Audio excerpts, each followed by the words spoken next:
नमस्कार, स्वागत है आप सभी का दक्ष एजुकेशन पॉइंट में। हम पढ़ रहे थे दो चरों वाले रैखिक समीकरण युग्म और उसमें हमने कल बीजगणितीय हल और ग्राफीय हल का प्रश्न हल कर दिया था। आज हमें असमीकाएं पढ़नी थी, लेकिन काफ़ी सारे बच्चों का मैसेज मुझे व्हाट्सएप पे प्राप्त हुआ कि सर एक संपाती रेखा का ग्राफ कैसे बनता है। वो एक प्रश्न उन्होंने दिया है, उस प्रश्न को हम आज यहाँ करेंगे। उसके बाद हम असमीका के दो प्रश्न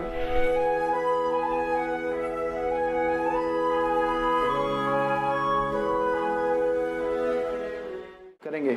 तो शुरू करते हैं। देखिए प्रश्न है अपना, हमारे पास x plus y is equal to 5 और 2x प्लस 2y बराबर 10। इस प्रश्न को हम हल करते हैं। तो सबसे पहले देखिए इसको हम समीकरण के रूप में बना देते हैं। x प्लस वाई, 5 को इधर पक्षांतर करेंगे, यह आपका समीकरण 1, और 2x प्लस 2y माइनस 10, 10 को बाईं ओर पक्षांतरण करेंगे बराबर 0, समीकरण 2। अब जो व्यापक रूप है से क्या करेंगे हम, तुलना। व्यापक रूप से क्या करनी है, हमें तुलना करनी है। a1x plus b1y plus c1 is equal to 0। दूसरा समीकरण है a2x plus b2y plus c2 is equal to 0। इस प्रकार हमें देखिए इस प्रश्न का आपको ज्ञात करना, एक तो बीजगणितीय हल या बीजीय हल, और एक आपको करना है ग्राफीय हल, या इसे कहते हैं आलेख बनाना या आलेखीय विधि। अब हम तुलना करते हैं पहले समीकरण से। तो हमारे पास a1 का मान कितना है, 1 है। वहीं b1 का मान भी कितना है, 1 है। वहीं c1 का मान हमारे पास माइनस का 5 है। बात करें a2 की, तो हमारे पास a2 का मान कितना है, देखिए x के गुणा में कौन है, 2, और b2 का मान हमारे पास कितना है, 2, और c2 का मान कितना है, माइनस का 10। तुलना कर दी। अब अनुपातों की तुलना करते हैं। देखिए अनुपातों की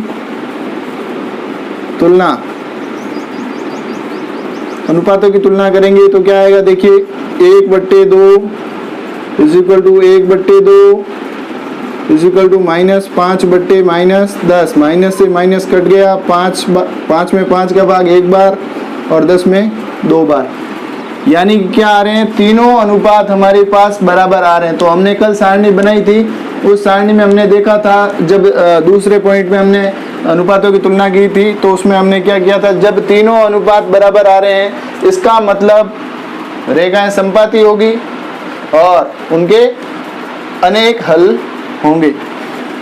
अब यहाँ से हमें पता चल रहा है बीजगणितीय हल हमें प्राप्त हो गया, कितने, अनेक हल। ग्राफ कैसा बनेगा, रेखाएं कैसी होगी, संपाती रेखाएं होगी। अब देखिए हम इसका ग्राफ बनाते हैं। यह आपको समझ में आ गया हो गया। अब देखिए बात करते हैं इसके ग्राफ की। तो सबसे पहले हम समीकरण 1 को लेते हैं।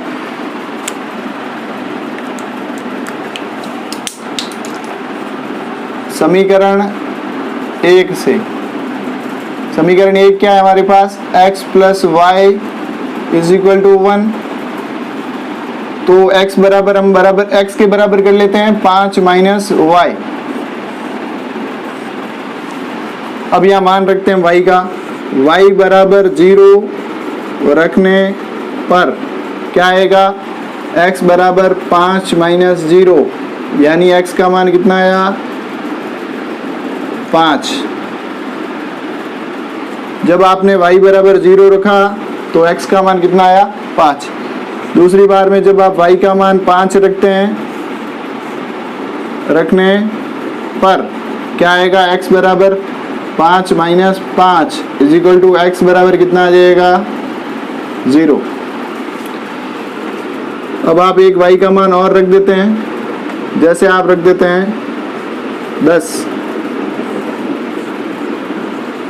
रखने पर 10, फिर ग्राफ बड़ा हो जाएगा, मान छोटा रखते हैं हम, कोई भी, जैसे 2 रखते थे, 2 रखने पर तो x का मान क्या होगा, 5 - 2, यानी x का मान कितना आ गया, 3 आ गया। तो हमारे पास समीकरण 1 की सारणी, समीकरण 1 की सारणी, क्या सारणी प्राप्त हुई, देखिए समीकरण 1 की सारणी हमें प्राप्त हुई है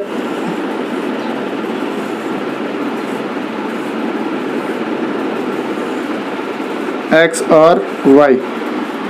x में हम कितना लिखते हैं, पहले 5, y का मान 0, y का मान 5 था तो x का मान कितना था, 0। यहाँ x और y में ध्यान रखना है आपको कि कई बच्चे गलती करते हैं कि यहाँ पे उल्टा मान रख देते हैं, बिल्कुल मान निकालते सही है लेकिन सारणी में लिखते वक्त उसको उल्टा लिख देते हैं, जिससे कि पूरा का पूरा ग्राफ क्या हो जाता है, गलत।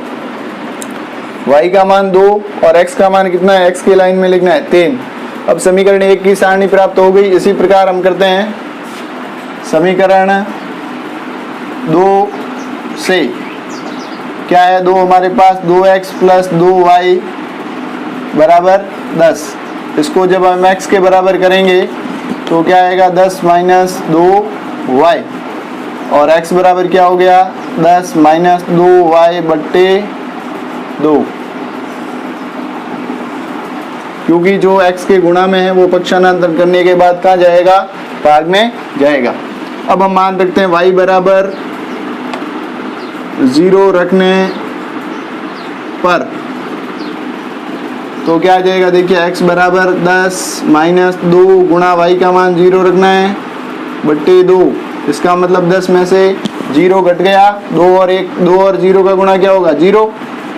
x का मान आया 5, यानी x बराबर कितना आया आपके पास, 5, जब y का मान आपने 0 रखा।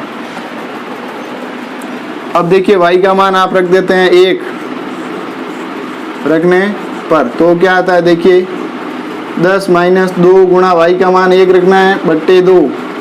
2 और 1 का गुणा कितना होगा, 2।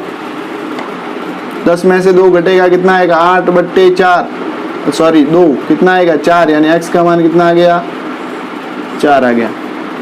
अब y का मान रख देते हैं 3 रखने पर क्या आएगा, देखिए 10 - 2 गुणा 3/2, यानी 10 में से 6 घटेगा, कितना रहेगा, 4, 4/2 यानी 2, यानी x का मान कितना आया, 2। यहाँ से हमें सारणी प्राप्त हो रही है समीकरण 2 की सारणी, समीकरण 2 की सारणी यहाँ लिख रहे हैं। समीकरण 2 की सारणी क्या होगी, देखिए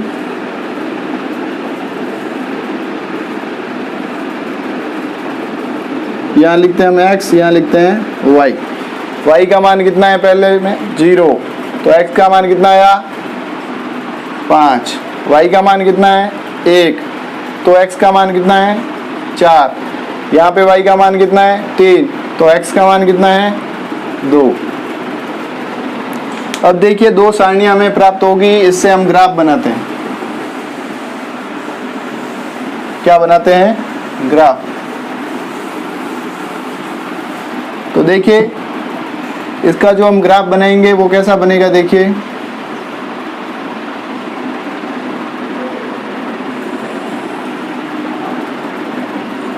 इसे कहते हैं हम x अक्ष और इसे कहते हैं y अक्ष।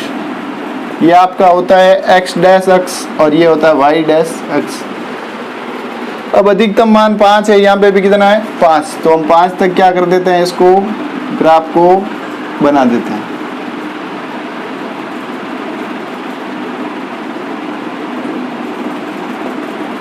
-1, -2, -3, आपको ऐसा बनाने की जरूरत नहीं। आपको ग्राफ शीट तो वैसे परीक्षा में मिलेगी, आपको बस पैमाना लेके ऐसे इसको लिखना है। अब देखिए इसमें मान रखते हैं हम। सब पहली बात करते हैं समीकरण 1 की। तो समीकरण 1 में हमारा पहला मान है 5,0, 5,0। तो हम x में देखेंगे, x में 5 का है यहाँ, जीरो, y का मान जीरो, इसका मतलब ना तो आपको ऊपर जाना है ना नीचे, यही रहना, यानी कि आपका मान आ गया ये।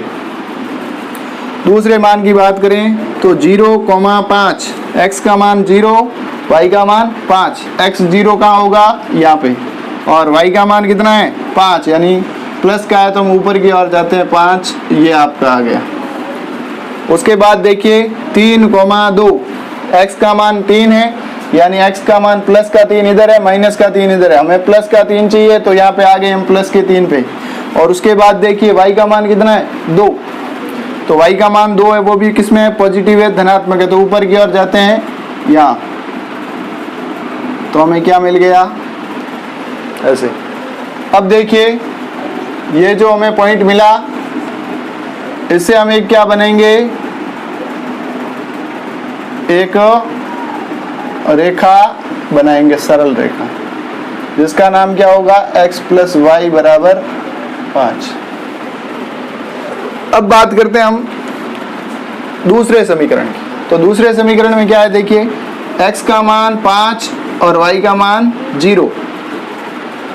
x का मान कितना है 5 वही, और y का मान 0, यानी एक इसके ऊपर मान आ गया। दूसरा x का मान 4 और y का 1, x का मान कितना है 4 और y का 1, यानी इस लाइन पे आ रहा है बिंदु देखिए। और दूसरा मान है x का मान 2 है और y का मान 3 है, कितना है y का मान 3 है और x का मान कितना है 2। तो यहाँ पे देखिए ये आपके हो गया x का मान 2 और y का मान 3, यहाँ पे एक बिंदु आपके आएगा इसके ऊपर।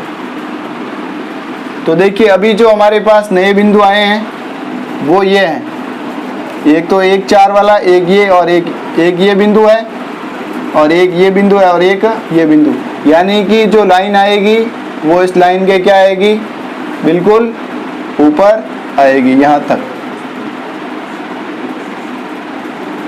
इसका मतलब ये दोनों रेखाएं कैसी होगी, संपाती होगी, एक दूसरे के ऊपर लाइन आ जाती है तो ये संपाती। तो अब मेरे हिसाब से संपाती रेखाओं का हमने ये प्रश्न कर लिया है।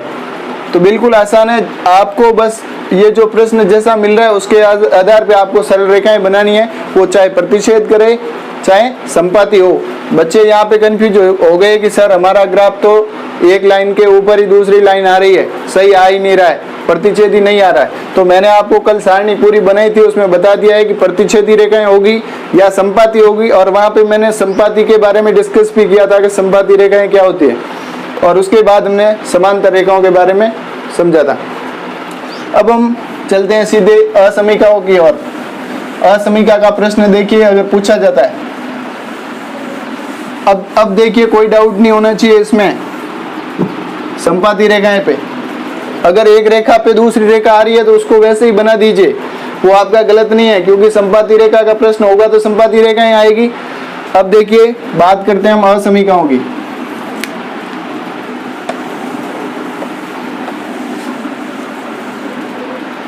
असमीका का एक हम एग्जाम्पल लेते हैं, 2x प्लस 3y बड़ा या बराबर है किससे, 3 से। इसका हमें छायांकित क्षेत्र या छायांकित भाग, छायांकित हल क्षेत्र ज्ञात करना है, ज्ञात कीजिए।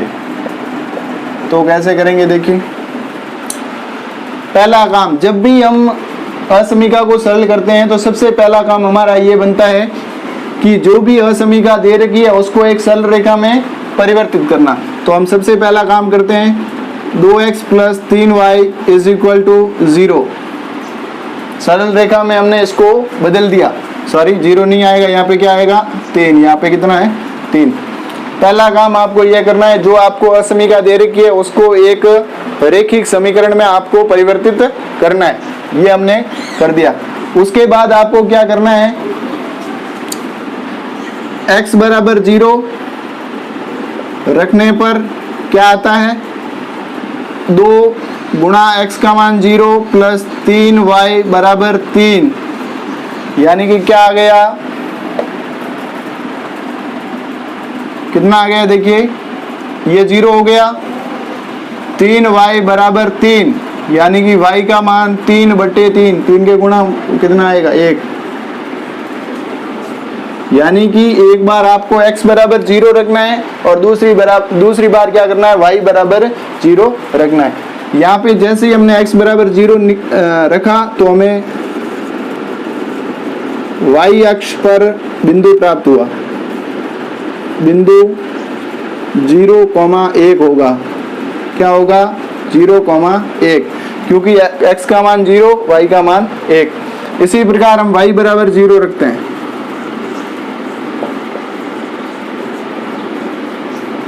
दो x प्लस 3 गुणा y का मान 0 रखना है बराबर 3, ये तो हमारा 0 हो गया। तो 2x बराबर कितना आया 3, और x बराबर 3/2, या इसे कहेंगे 1.5। x का मान हमारे पास आया 1.5। तो x अक्ष पर जो हमें बिंदु प्राप्त हुआ वो क्या हुआ, देखिए x का मान कितना है 1.5 और y का मान कितना है 0। हमें दो बिंदु प्राप्त हुए। y अक्ष पे हमें बिंदु मिला 0,1 और x अक्ष पे मिला 1.5,0। इसका आपको क्या करना है, जो आपको दो बिंदु मिल रहे हैं x बराबर 0 और y बराबर 0 रखने पे जो y अक्ष और x अक्ष के कटान बिंदु जो हमें प्राप्त हो रहे हैं, उन दोनों से आपको क्या एक ग्राफ बनाना है। तो हम इससे क्या बना लेते हैं, एक ग्राफ बना लेते हैं। ये आपका x अक्ष और ये है y अक्ष, ये x डैश और ये आपका y डैश। अधिकतम मान इसमें डेड तक ही है, मैं आपको 2, 3 तक यह मान लिख देते हैं। -1, -2 और -3, -1, -2 और -3। अब हमें पहला जो बिंदु है x अक्ष पे क्या मिला है, देखिए कोई भी एक बिंदु लेना है आपको। y अक्ष पे बिंदु है 0,1, 0 ये है x का पहला होता है, वो निर्देशांक किसका होता है x का, और दूसरा जो बिंदु है वो किसको निर्देशित करता है, y अक्ष को। तो 0,1 यानी y x का मान 0 और y का मान 1 क्या है, धनात्मक है, तो ऊपर की ओर हमें ये मान मिल गया, ठीक है, जिसे कहेंगे 0,1। अब दूसरी बात करते हैं, दूसरा कितना है 1.5,0, तो 1.5 x का मान ये और ये y का मान है, इसमें ये x था और ये y। x का मान कितना 1.5 इनके मध्य होगा और y का मान 0, यानी न ऊपर जाना है न नीचे। यहाँ आपको क्या मिल गया, दूसरा मान मिल गया 1.5,0 बिंदु मिल गया। यहाँ से आपको क्या करना है, एक सरल रेखा बनानी है। ऐसे आपको क्या बनानी है, एक सरल रेखा बनानी। सरल रेखा बन गई। अब देखिए जैसे ही आपको एक सरल रेखा प्राप्त होती है, उसके बाद इसको मिटा देते हैं। उसके बाद क्या करना है, जैसे ही आपको एक सरल रेखा प्राप्त होती है, उसके बाद आपको करना है कि जो असमीका आपको दे रखी है, जो असमीका आपको दे रखी है, उसमें आपको क्या करना है, जो x और y दे रखे हैं उनकी जगह आपको मूल बिंदु के निर्देशांक 0,0 रखना है। मैं मूल बिंदु रखने पर क्या आएगा, देखिए 2 गुणा 0 प्लस 3 गुणा 0 बड़ा या बराबर है 3 से, तो ये क्या हो गया 0 प्लस ये भी क्या हो गया 0 बड़ा या बराबर है 3 के, यानी 0 बड़ा या बराबर है 3 के। ये हम देखेंगे जो हमें कथन मिल रहा है, ये कथन क्या कहना चाह रहा है कि 0 है वो 3 से बड़ा है या बराबर है। तो ऐसा तो कभी भी संभव नहीं है कि 0 क्या हो 3 से बड़ा हो या 3 के बराबर हो। तो ये कथन जो मिला है वो हमें कैसा मिला है, असत्य कथन। ये है आपका असत्य कथन। अगर ये असत्य कथन है, मूल बिंदु के मान जब आप रखते हैं, अगर आपको ये कथन असत्य मिल जाता है, कैसा मिल जाता है, असत्य, इसका मतलब ये है कि आपका जो इसका छायांकित भाग जो आपको बनाना है या हल क्षेत्र बनाना है वो आपका कहाँ पे आएगा, मूल बिंदु रखने पे अगर ये समीकरण को संतुष्ट करता है, असमीका को संतुष्ट करता है, ये संतुष्ट नहीं कर रहा है, मूल बिंदु के निर्देशांक असमीकाओं को संतुष्ट नहीं कर रहे हैं, इसका मतलब इसका हल क्षेत्र होगा वो मूल बिंदु की ओर न होकर किसकी तरफ होगा, दूसरी तरफ होगा, इसके विपरीत की तरफ होगा। तो यहाँ आपका इसका मूल क्षेत्र होगा, इसका जो हल क्षेत्र वो कहाँ आएगा, इसके विपरीत क्षेत्र में होगा। तो ये आपका इसका हल क्षेत्र होगा वो मूल बिंदु से विपरीत होगा। तो देखिए अब यहाँ क्या लिखेंगे आप, मूल बिंदु के निर्देशांक असमीका को संतुष्ट नहीं कर रहे हैं, इसीलिए इसका हल क्षेत्र मूल बिंदु के विपरीत की ओर होगा, यही आपका आंसर होगा। तो असमीका के प्रश्न में भी आपको कोई प्रॉब्लम नहीं आनी चाहिए। आशा करता हूँ कि आप सभी को बहुत अच्छी तरीके से समझ में आ रहा होगा और आप भी बहुत अच्छी मेहनत कर रहे होंगे। आगे हम नया टॉपिक लेंगे, ये दो चरों वाले रैखिक समीकरण, युग्म और असमीका आपका टॉपिक पूरा होता है। थैंक यू, धन्यवाद।